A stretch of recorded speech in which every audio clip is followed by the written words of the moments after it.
हा मोबाईल आल्यापासून माणूस क्षणाक्षणाला खोटं बोलू लागला. कोणी फोन केला, विचारलं का हो कुठे, तुमच्या दारात उभा आहे? अजून घरातच असतो, दारातून निघायचं असतं.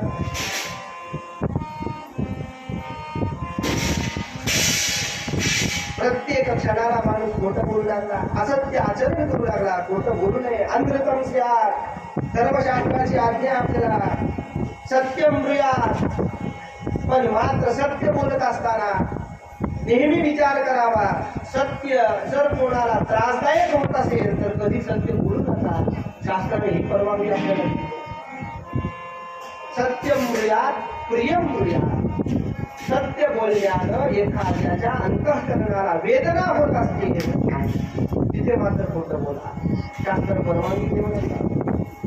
एखाद्याचा जीव वाचत असेल, एखादं मंगल कार्य होत असेल, एखाद्या पशुची हिंसा होत असताना तो पशु वाचत असेल तिथे खोटं बोला. निसंशय खोटं बोला, त्याचा दोष लागणार नाही. पण म्हणून प्रत्येक ठिकाणी खोटं बोलावं असं नाही. सत्य कर्माचं आचरण करा. गहना कर्मयोगती, कर्माची गती गहन. शुकदेव सांगतात, अज्ञानामुळे आपल्याकडून जे जे घडलेलं आहे त्याच्या रोज प्रायश्चित्त आपल्याला सांगितलं. संपूर्ण दिवसभरामध्ये आपल्याला दोष घडू नयेत याच्या करता म्हणून किंवा घडलेल्या दोषांकरता म्हणून भगवंताला प्रार्थना करा, क्षमा याचना करा. देवाला सांगा, देवा जे जे काही घडलंय ते तुझ्या कृपेनं घडलंय. जे काही चांगलं असेल त्याच्याने पुण्य, जे काही वाईट असेल त्याच्यानं पाप निर्माण होणार आहे.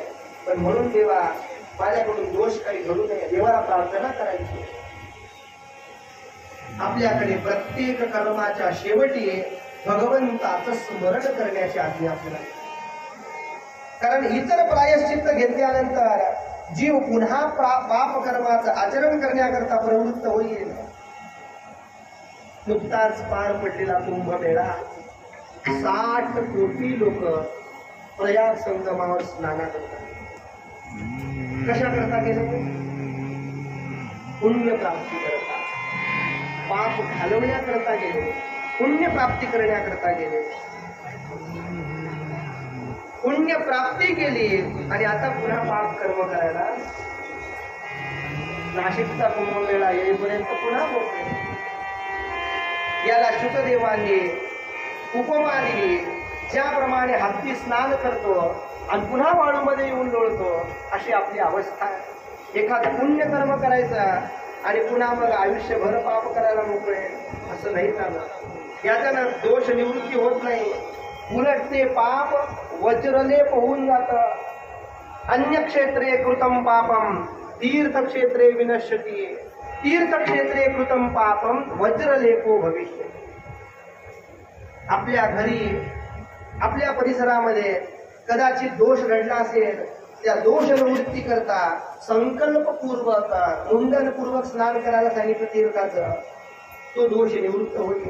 पण त्याच तीर्थाला जाऊन जर पाप कर्म घडलं तर ते कुठेही टिकणार नाही.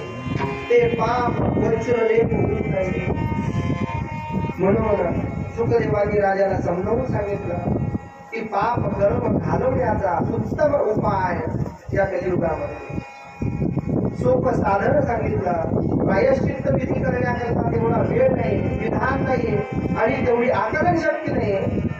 म्हणून भगवंताच्या केवळ एका स्मरणानं सर्व पापाचं प्रायश्चित्त होऊ शकेल अशी योजना आपल्याकडे केली आहे. म्हणून सर्व कर्माच्या शेवटी आपल्याला आपलं शास्त्र आज्ञा करतं, विष्णवे नमः, विष्णवे नमः, विष्णू स्मरणात परिपूर्णता.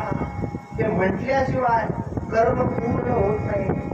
म्हणून या कलियुगामध्ये सर्वोत्तम साधन, सर्वोत्तम प्रायश्चित्त विधी, सर्व साधनांचं सार आणि पाप निवृत्ती करता सोपं साधन जर काही असेल तर ते भगवंताचं परम पवित्र नाम आहे.